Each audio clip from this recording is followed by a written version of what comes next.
ஒரு மகிழ்ச்சியான செய்தி. இதயம் நல்லெண்ணெயின் விலை லிட்டருக்கு ரூபாய் 105 குறைஞ்சிருக்கு. செப்டம்பர் 2023ல 1 லிட்டர் இதயம் நல்லெண்ணெயின் அதிகபட்ச விலை ரூபாய் 503. ஆனா இப்ப 1 லிட்டர் இதயம் நல்லெண்ணெயின் விலை ரூபாய் 398 மட்டும்தான் தமிழ்நாட்டுல. அப்ப இனிமே எல்லாரும் இதயம் நல்லெண்ணெய் வாங்கலாம் இல்ல? வணக்கம். செய்திச் சுருக்கம். டாஸ்மாகில் ரூபாய் 1000 கோடிக்கு மேல் ஊழல், அமலாக்கத்துறை அறிக்கை வெளியீடு. தமிழகத்தில் டாஸ்மாக் மதுபான முறைகேடு தொடர்பாக மார்ச் 6ஆம் தேதியிலிருந்து 3 நாட்கள் கரூர், கோவை, சென்னையில் உள்ள டாஸ்மாக் கடைகளில் அமலாக்கத்துறை அதிகாரிகள் சோதனை நடத்தினர். சென்னையில் டாஸ்மாக் தலைமை அலுவலகம், திமுகவினரின் மது ஆலைகள் உட்பட மொத்தம் 18 இடங்களில் சோதனை நடந்தது. இந்த சோதனையில் ஏராளமான ஆவணங்கள், பணம் உள்ளிட்டவை கைப்பற்றப்பட்டதாக தகவல்கள் வெளியாகின.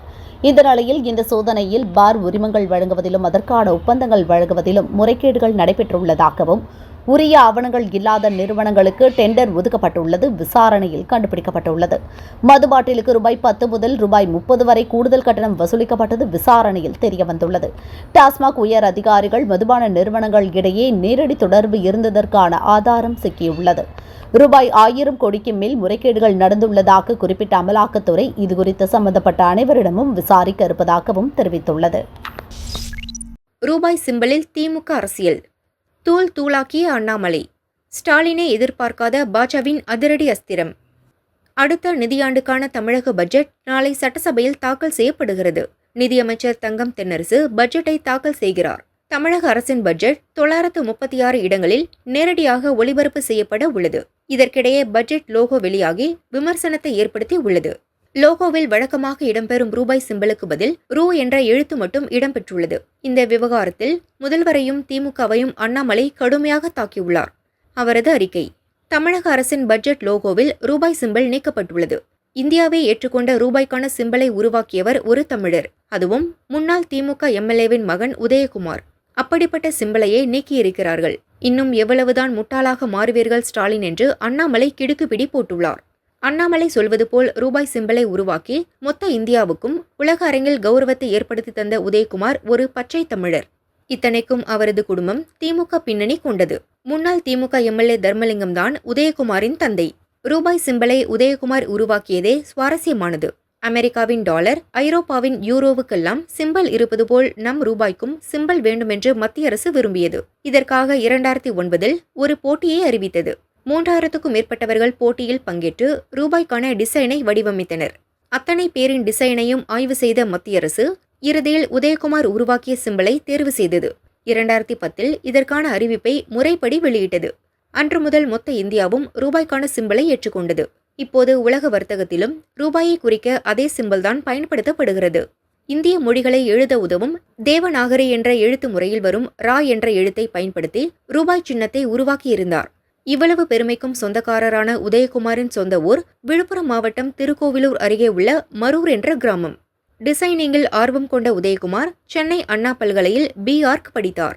பின்னர் மும்பை IITயில் தொழில் வடிவமைப்பு பிரிவில் விஷுவல் கம்யூனிகேஷனில் முதுகலை பட்டம் பெற்றார். பின்னர் PhDயும் முடித்தார். பின்னர் IITயில் பேராசிரியராக பணியில் சேர்ந்தார். இந்தியாவின் பொருளாதார வரலாற்றை எழுதும்போது எப்படி ரூபாய் சிம்பலை தவிர்க்க முடியாதோ அப்படிதான் உதயகுமார் பெயரையும் விட முடியாது. இந்தி திணிப்பு கோஷத்தை முன்னெடுத்து அரசியல் செய்து வரும் திமுக தங்களது தமிழ் பற்றை ரூபாய் சிம்பலில் காட்டியிருக்கிறது. ரூபாய் சிம்பலை வைத்து திமுக செய்ய நினைத்த அரசியலில் திமுகவையே சிக்க வைத்து விட்டார் என்கிறது பாஜ வட்டாரம். வாழத்தகாத மாநிலமாகும் தமிழகம், உயிருக்கு கேரண்டி இல்லாத ஆட்சி, அண்ணாமலை ஆவேசம். திருப்பூரில் வயதான தம்பதியர் வெட்டி கொல்லப்பட்ட சம்பவத்துக்கு எடப்பாடி பழனிசாமி, அண்ணாமலை உள்ளிட்ட தலைவர்கள் கண்டனம் தெரிவித்துள்ளனர். தமிழக பாஜக தலைவர் அண்ணாமலை வெளியிட்ட அறிக்கையில் கூறியிருப்பதாவது: திருப்பூர் மாவட்டம் அவிநாசி அருகே உள்ள ஊஞ்சப்பாளையம் கிராமத்தில் வசித்து வந்த வயதான விவசாய தம்பதியினர் படுகொலை செய்யப்பட்டுள்ள செய்தி மிகுந்த அதிர்ச்சி அளிக்கிறது. கடந்த ஆண்டு நவம்பர் மாதம் இதே பகுதியில் உள்ள சேமலை கவுண்டம்பாளையத்தில் தாய், தந்தை, மகன் என 3 பேர் கொலை செய்யப்பட்ட சம்பவத்தில் குற்றவாளிகளை இன்னும் கைது செய்யவில்லை. 2023ஆம் ஆண்டும் பல்லடம் பகுதியில் இதேபோன்று வீட்டில் புகுந்து ஒரே குடும்பத்தில் 4 பேர் வெட்டி கொல்லப்பட்ட சம்பவம் நடந்தது. திருப்பூரில் தனியாக வசித்து வருபவர்கள் தொடர்ச்சியாக படுகொலை செய்யப்பட்டு வருகின்றனர். பொதுமக்கள் மிகவும் அச்சத்தில் ஆழ்ந்திருக்கிறார்கள். ஆனால் தமிழக அரசு என்ன செய்து கொண்டிருக்கிறது என தெரியவில்லை. தமிழகத்தில் சிறிதும் பயமின்றி வீடு புகுந்து கொலை செய்யும் அளவுக்கு சட்டம் ஒழுங்கு சீர்குலைந்து கிடக்கிறது. பொதுமக்கள் பாதுகாப்பு கேள்விக்குரியதாக இருக்கிறது. பாலியல் குற்றங்கள், படுகொலைகள், போதைப்பொருள் புழக்கம், கொள்ளை என வாழத்தகாத மாநிலமாக தமிழகம் மாறிக்கொண்டிருக்கிறது. ஆனால் காவல்துறைக்கு பொறுப்பான முதலமைச்சரோ கனவுலகத்தில் வாழ்ந்து கொண்டிருக்கிறார். உங்களால் படுகொலைகளையும் தடுக்க முடியவில்லை, குற்றவாளிகளையும் கைது செய்ய முடியவில்லை. திமுக அரசினால் கைகள் கட்டப்பட்டுள்ள காவல்துறை மீது பொதுமக்கள் முற்றிலுமாக நம்பிக்கை இழந்து விட்டார்கள். சேமலை கவுண்டம்பாளையம் 3 பேர் கொலை செய்யப்பட்ட வழக்கை சிபிஐக்கு மாற்றக் கோரி முதலமைச்சருக்கு கடிதம் எழுதியிருந்தோம். இந்த அனைத்து கொலை வழக்குகளையும் சிபிஐ விசாரணைக்கு மாற்றினால்தான் தமிழகத்தில் பொதுமக்கள் பாதுகாப்பு உறுதி செய்யப்படும். அதிமுக பொதுச் செயலாளர் எடப்பாடி பழனிசாமி அறிக்கையில் கூறியிருப்பதாவது: திருப்பூர் மாவட்டம் அவிநாசி அருகே வயதான விவசாய தம்பதியினர் வெட்டி படுகொலை செய்யப்பட்டுள்ளது மிகுந்த அதிர்ச்சி அளிக்கிறது. இதே திருப்பூர் மாவட்டத்தின் பல்லிடம் பகுதியில் இதேபோல் ஒரே குடும்பத்தைச் சேர்ந்த 3 உயிரிழந்ததும் அப்போது அந்த இறந்தவரின் மனைவி உங்கள் அமைச்சரை சரமாரியாக கேள்வி கேட்டு சாடியதெல்லாம் நினைவில் இருக்கிறதா இல்லையா? திருப்பூர் பகுதியில் இதுபோன்ற தொடர் குற்றங்கள் அதிகம் நடந்து கொண்டிருக்கிற நிலையில் அன்றே இந்த விடியா திமுக அரசு முறையான நடவடிக்கை எடுத்திருந்தால் இன்று இந்த கொலை நடந்திருக்குமா? அது சரி, நாட்டில் நடக்கும் கொலைகளை தனிப்பட்ட பிரச்சனைகள் என்று கடந்து செல்ல மட்டும்தானே முனைகிறீர்கள். வருமுன் காப்பதும் இல்லை, பட்டும் திருந்துவது இல்லை என்ற நிலையில் சட்டம் ஒழுங்கை தரிகட்ட நிலைக்கு இட்டு சென்று மக்களின் உயிரை கையில் பிடித்துக் கொள்ளும் அளவிற்கு தனிமனித பாதுகாப்பை கேள்விக்குறியாக்கியுள்ள ஸ்டாலின் மாடல் திமுக அரசுக்கு கடும் கண்டனத்தை தெரிவிக்கிறேன். தனது ஆட்சியில் நடக்கும் அனைத்து தவறுகளையும் எதை போட்டு மறைக்க என தெரியாமல் யாரோ கதை வசனம் எழுதி கொடுத்த திசை திருப்பும் நாடகங்களை முதல்வர் ஸ்டாலின் நடத்தி வருகிறார். வெற்று விளம்பரங்களால் மக்கள் வயிற்றை நிரப்ப முடியாது. சர்வாதிகாரி என்று தன்னைத்தானே சொல்லிக் கொண்டால் மட்டுமே சட்டம் ஒழுங்கை சீர் செய்துவிட முடியாது. இரும்பு கரம் என்று வாய்க்கிழிய வீரவசனம் பேசினால் மட்டும் தனி மனித பாதுகாப்பை உறுதி செய்துவிட முடியாது என்பதை ஸ்டாலின் உணர வேண்டும். விடியா ஆட்சியில் மீதமிருக்கின்ற சிறிது காலத்திலாவது மக்கள் மீது உண்மையான அக்கறையுடன் ஆட்சி செய்து சட்டம் ஒழுங்கில் கவனம் செலுத்தி பொதுமக்களின் பாதுகாப்பை உறுதிப்படுத்த வலியுறுத்துகிறேன் என எடப்பாடி பழனிசாமி கூறியுள்ளார்.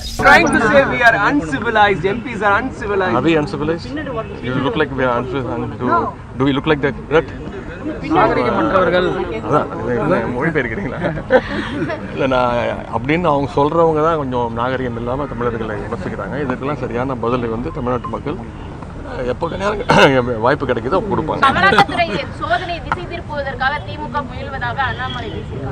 இது மாதிரி தொடர்ந்து பிரச்சனைகளை கிளப்புறது அமலாக்கத்துறை வந்து அவங்க தானே அமைச்சாங்க.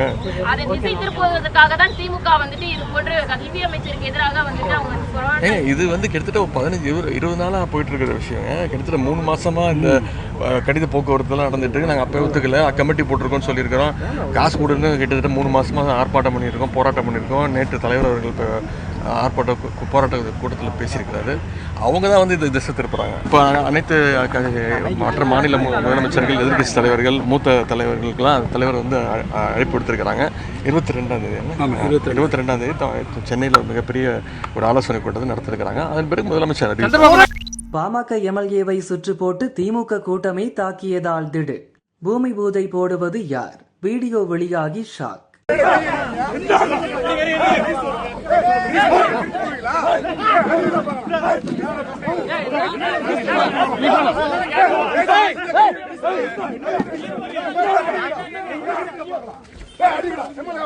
சேலம் மாவட்டம் முத்தநாயக்கன்பட்டி அருகே பாலகொட்டப்பட்டி கிராமம் உள்ளது.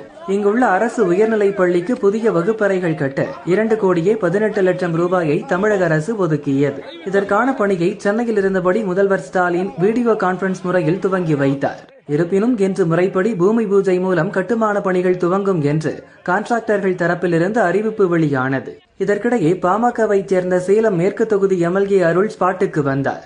சம்பந்தப்பட்ட தொகுதி எம்எல்ஏ என்ற முறையில் பூமி பூஜையை துவங்கி வைப்பதாக சொன்னார். அவர் ஊருக்குள் வந்ததுமே திமுகவினர் சுற்று போட்டனர். அமைச்சர் தான் பூமி பூஜை போடுவார், உங்களை விடமாட்டோம் என்று கூச்சலிட்டனர். ஒரு கட்டத்தில் பாமக எம்எல்ஏ அருளை மொத்தமாக சேர்ந்து தள்ளி தாக்குதல் நடத்தியதால் பரபரப்பு ஏற்பட்டது. பூஜெல்லாம் போடலப்பா, பூஜை போடலப்பா, பூஜெல்லாம் போடலையா, பூஜை போடலப்பா, எடுத்துக்க தேங்காய் உடைச்சு எடுத்துக்க கல்பனம் போதும் போதும். இந்த மாதிரி ஒரு அராஜகங்களை யாருமே பண்ண முடியாது. எம்எல்ஏ வந்து போறாரு, எம்எல்ஏ வந்து தேங்காய் உடைச்சு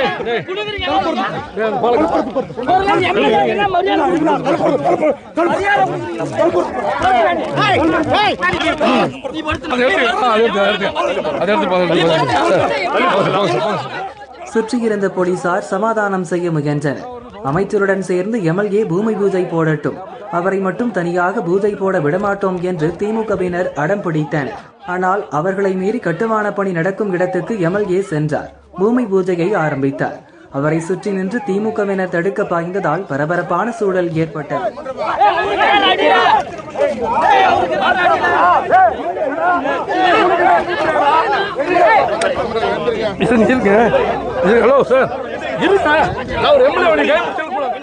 பட்ஜெட் கூட்டத்தொடர் முடிந்ததும் இந்த விவகாரம் தொடர்பாக முதல்வர் முன்னால் உட்கார்ந்து போராட்டம் நடத்துவேன் என்று பாமக எம்எல்ஏ அருள் சொன்னதால் பரபரப்பு ஏற்பட்டது. ஆரம்பமாகும் கோடை விடுமுறை. ஊட்டி கொடைக்கானல் செல்ல புதிய கட்டுப்பாடு. ஊட்டி கொடைக்கானலுக்கு எத்தனை சுற்றுலா வாகனங்களை அனுமதிக்கலாம் என்பது குறித்து ஹைகோர்ட் உத்தரவின்படி சென்னை ஐஐடியும் பெங்களூரு நிறுவனமும் ஆய்வு செய்கிறது. இந்த ஆய்வுகள் முடிய கால அவகாசமாகும் என்பதால் வரும் கோடையில் ஊட்டி கொடைக்கானலில் போக்குவரத்து நெரிசலை கட்டுப்படுத்தும் வகையில் குறிப்பிட்ட எண்ணிக்கையில் மட்டும் வாகனங்களை அனுமதிப்பது குறித்து விவரங்கள் அளிக்க தமிழக அரசுக்கு ஐகோர்ட் உத்தரவிட்டிருந்தது. இது தொடர்பான வழக்கு இன்று மீண்டும் விசாரணைக்கு வந்தது. அப்போது தமிழக அரசு தரப்பில் ஆஜரான வழக்கறிஞர் சாதாரண மக்கள் பாதிக்காத வகையில் நடவடிக்கை எடுக்க கேட்டுக்கொண்டார். கொடைக்கானலில் 50 சீட் கொண்ட நீண்ட பஸ்களுக்கு தடை விதித்து திண்டுக்கல் கலெக்டர் உத்தரவு பிறப்பித்துள்ளதாகவும் குறிப்பிட்டார். இதையடுத்து எதிர்வரும் கோடைக்கால போக்குவரத்து நெரிசலை குறைக்கவும் சுற்றுலா பாதிப்பை கருத்தில் கொண்டும் ஹைகோர்ட் சில வாகன கட்டுப்பாடுகளை விதித்தது. ஊட்டிக்கு வார நாட்களில் 6000 சுற்றுலா வாகனங்களும் வார இறுதி நாட்களில் 8000 வாகனங்களும் மட்டுமே அனுமதிக்கலாம். கொடைக்கானலுக்கு வார நாட்களில் 4000 சுற்றுலா வாகனங்களும் வார இறுதி நாட்களில் 6000 வாகனங்களை மட்டுமே அனுமதிக்க வேண்டும். அரசு பஸ், ரயில்கள் மூலம் வரும் சுற்றுலா பயணிகளுக்கு எந்த கட்டுப்பாடும் இல்லை. உள்ளூர் வாகனங்கள், விவசாய பொருட்கள் எடுத்து செல்லும் வாகனங்களுக்கும் இந்த கட்டுப்பாடு பொருந்தாது.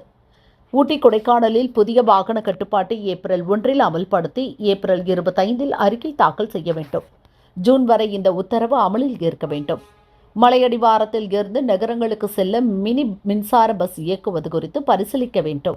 மின்சார வாகனங்களுக்கு இ-பாஸ் வழங்குவதில் முன்னுரிமை வழங்க வேண்டும் என்றும் உத்தரவு பிறப்பிக்கப்பட்டுள்ளது. டாக்டர் மனைவி 2 மகன்கள் தூக்கில் தொங்கிய பரிதாபம்.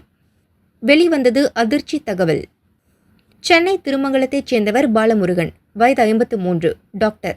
இவரது மனைவி சுமதி வழக்கறிஞர்.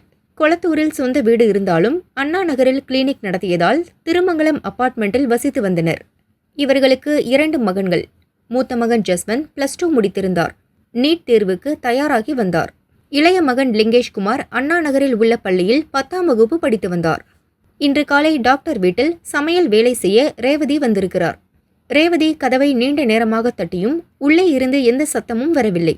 டாக்டர் போனுக்கும் சுமதி போனுக்கும் மாறி மாறி போன் போட்டார் ரேவதி. ஆனாலும் யாரும் எடுக்கவில்லை. சந்தேகமடைந்த ரேவதி டாக்டரின் டிரைவர் விஜய்க்கு போன் செய்து பதற்றத்துடன் விஷயத்தை சொன்னார். விஜய் வந்ததும் கதவை உடைத்து உள்ளே சென்றனர். தனித்தனி மின் விசிறிகளில் டாக்டர் பாலமுருகன், மனைவி சுமதி, மகன் ஜஸ்வந்த், லிங்கேஷ்குமார் தூக்கில் தொங்கிக் கொண்டிருந்தனர். ரேவதி கதறி எழுதார். அதிர்ச்சியடைந்த விஜய் உடனே போலீசுக்கு தகவல் சொன்னார். திருமங்கலம் போலீசார் விரைந்து சென்று 4 சடலங்களையும் கைப்பற்றி பிரேத பரிசோதனைக்காக கீழ்ப்பாக்கம் அரசு மருத்துவமனைக்கு அனுப்பி வைத்து விசாரித்தனர். போலீசாரின் முதல் கட்ட விசாரணையில் அதிர்ச்சிகரமான தகவல்கள் வெளிவந்தன. டாக்டர் பாலமுருகனின் சொந்த ஊர் திருவண்ணாமலை. டாக்டர் ஆனதும் வேலைக்காக சென்னைக்கு வந்தார். கிளினிக், திருமணம் என இங்கேயே செட்டில் ஆனார். மூத்த மகன் ஜஸ்வந்துக்கு மே மாதம் நீட் தேர்வு. முழு வீச்சில் தயாராகி வந்தார். இளைய மகனையும் டாக்டராக்க முடிவு செய்து பிரபல பள்ளியில் சேர்த்திருந்தார். டாக்டர் பாலமுருகன் கிளினிக் நடத்திய அதே சமயத்தில் சென்னையில் 4 இடங்களில் ஸ்கேன் சென்டர் நடத்தினார். அண்ணா நகரில் 2, செங்குன்றத்தில் 2 ஸ்கேன் சென்டர்களை நடத்தி வந்தார். அதற்காக 5 கோடி ரூபாய் கடன் வாங்கி உபகரணங்களை வாங்கியிருந்தார். மாதம் 5 லட்சம் வரை வட்டி கட்டினார். ஆனால் ஸ்கேன் சென்டர்களில் அதற்கேற்ற வருமானம் இல்லை. ஒரு கட்டத்தில் வட்டி கட்டவே சிரமப்பட்டார். கடன் கொடுத்தவர்கள் பணத்தை திரும்ப கேட்டு சண்டை போட துவங்கியதால் மனமுடைந்து போயிருந்தார். கடனை அடைக்க முடியாததால் தற்கொலை செய்ய முடிவெடுத்தார். மனைவி சுமதி எவ்வளவோ ஆறுதல் கூறியும் பாலமுருகன் மனம் அமைதி அடையவில்லை. கடைசியில் அவர் முடிவுக்கு சுமதியும் இணங்கி இருக்கலாம் என கூறப்படுகிறது. அதைத் தொடர்ந்தே குடும்பத்தோடு தற்கொலை செய்யும் விபரீத முடிவை பாலமுருகன் எடுத்திருக்கலாம் என போலீசின் முதல்கட்ட விசாரணையில் தெரிய வந்ததாக கூறப்படுகிறது. 4 பேரும் தனித்தனியாக சேலையில் தூக்கில் தொங்கிக் கொண்டிருந்தனர். உறவினர்கள் மற்றும் நண்பர்களிடம் நடத்திய விசாரணையில் தற்கொலை செய்திருக்கலாம் என சந்தேகிக்கிறோம். ஆனால் பிரேத பரிசோதனை அறிக்கை வந்த பிறகுதான் இறப்புக்கான காரணம் உறுதியாக தெரியவரும் என போலீசார் கூறினர். சார், அப்படி பண்ணாதீங்க சார். அதிர்ந்து போன மாணவ மாணவிகள். பள்ளியில் பரபரப்பு. ஆந்திர மாநிலம் விஜயநகர மாவட்டத்தில் உள்ள அரசு உயர்நிலைப் பள்ளியில் தலைமை ஆசிரியராக இருப்பவர் ரமணா. இப்பள்ளியில் படிக்கும் மாணவர்கள் கல்வியில் சோபிக்கவில்லை. பரீட்சையில் மிக குறைவான மார்க்கே வாங்கினர். பலமுறை மாணவர்களுக்கு தலைமை ஆசிரியர் ரமணா அறிவுரை கூற மாணவர்களின் மார்க் கூடவில்லை. இந்த சூழலில்தான் பிரேயர் மீட்டிங்கில் அந்த காரியத்தை செய்தார். மாணவர்கள் அனைவரும் வேண்டாம் சார், அப்படி பண்ணாதீங்க சார், போதும் சார் என கோரஸாக குரல் எழுப்பினர்.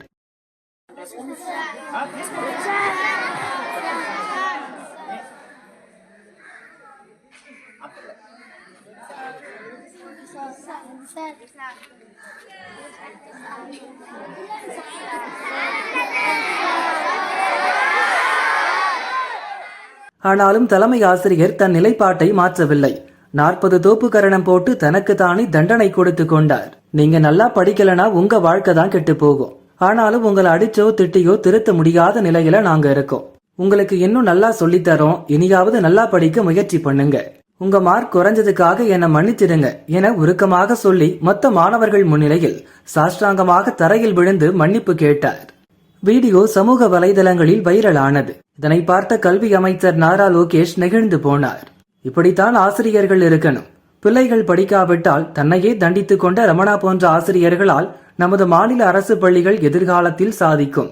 ரமணாவை போல மற்ற ஆசிரியர்களும் குழந்தைகளை ஊக்குவித்து அரசு பள்ளிகளின் தரத்தை உயர்த்த வேண்டும் என நாரா லோகேஷ் வேண்டுகோள் விடுத்தார்.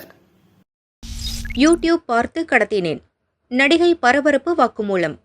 கர்நாடகா வீட்டு வசதி கழக நிர்வாக இயக்குநரான போலீஸ் டிஜிபி ராமச்சந்திர ராவின் வளர்ப்பு மகள் கன்னட நடிகை ரன்யா ராவ் துபாயிலிருந்து பெங்களூருக்கு 12 கோடி மதிப்புள்ள 15 கிலோ தங்க கட்டிகளை கடத்தி வந்து சென்ற 3ஆம் தேதி கைதானார். ரன்யாவை 3 நாள் கஸ்டடியில் எடுத்து வருவாய் புலனாய்வு அதிகாரிகள் விசாரித்தனர். ரன்யா ராவ் விவகாரம் கர்நாடக சட்டசபையிலும் எதிரொலித்தது. இதில் 2 கர்நாடக அமைச்சர்களுக்கு தொடர்பு இருப்பதாக பாஜக மாநில தலைவர் விஜயேந்திரா குற்றம் சாட்டினார். முன்னதாக தன் தந்தை டிஜிபி என்பதால் அவர் பெயரை பயன்படுத்தி ரன்யா தங்கம் கடத்தி வந்தது விசாரணையில் தெரிந்தது. டிஜிபி ராமச்சந்திர ராவுக்கு தொடர்பு உள்ளதா என்பதை விசாரணை நடத்தி அறிக்கை கொடுக்க முதல்வர் சித்தராமையா உத்தரவிட்டார். ரன்யாவிடம் நடத்திய தொடர் விசாரணை அடிப்படையில் பெங்களூரு பிரபல தொழிலதிபரும் நட்சத்திர ஹோட்டல் ஓனருமான தருண் ராஜியை போலீசார் கைது செய்தனர். சிலர் கொடுத்த நெருக்கடிகளால் தங்கத்தை கடத்தி வந்ததாகவும் தான் இதில் சிக்க வைக்கப்பட்டதாகவும் ரன்யா வாக்குமூலம் அளித்திருந்தார். ரன்யா ராவ் தங்கம் கடத்தி வந்தது எப்படி என்பது குறித்த வாக்குமூல விவரங்கள் வெளிவந்துள்ளது. தங்கத்தை கடத்துவது இதுவே முதல் முறை. எனக்கு ஒரு வெளிநாட்டு தொலைபேசி எண்ணிலிருந்துதான் அழைப்பு வந்தது. துபாய் ஏர்போர்ட் டெர்மினல் 3இல் உள்ள கேட் ஏக்கு செல்லுமாறு எனக்கு அறிவுறுத்தப்பட்டது. 6 அடி உயரமுள்ள ஒரு நபர் தன்னை ஒரு மூலைக்கு அழைத்து சென்று தங்கத்தை கொடுத்தார். தங்கம் 2 பிளாஸ்டிக் பாக்ஸ்களில் இருந்தது. முன்னதாக தங்கத்தை உடலில் மறைத்து எப்படி கடத்துவது என்பது குறித்து யூடியூபில் பார்த்து கற்றுக்கொண்டேன். தங்கத்தை வாங்கியதும் அங்குள்ள பாத்ரூமுக்கு சென்று இடுப்பு மற்றும் தொடையில் டேப் போட்டி மறைத்து வைத்தேன். சில துண்டுகளை ஷூ மற்றும் பேக்கில் வைத்தேன் என கூறியுள்ளார். அதிகாரி ஒருவர் உதவியுடன் ஏர்போர்ட் பாதுகாப்பு அதிகாரிகளை ரன்யா கடந்ததாகவும் கூறப்பட்டு உள்ளது. 6 மாதங்களில் ரன்யா துபாய்க்கு 27 முறை சென்றுள்ளார். அதில் 4 பயணங்கள் 15 நாட்களுக்குள் நடந்துள்ளது. இதன் பின்னணியில் உள்ளவர்கள் குறித்து விசாரணை தொடர்கிறது.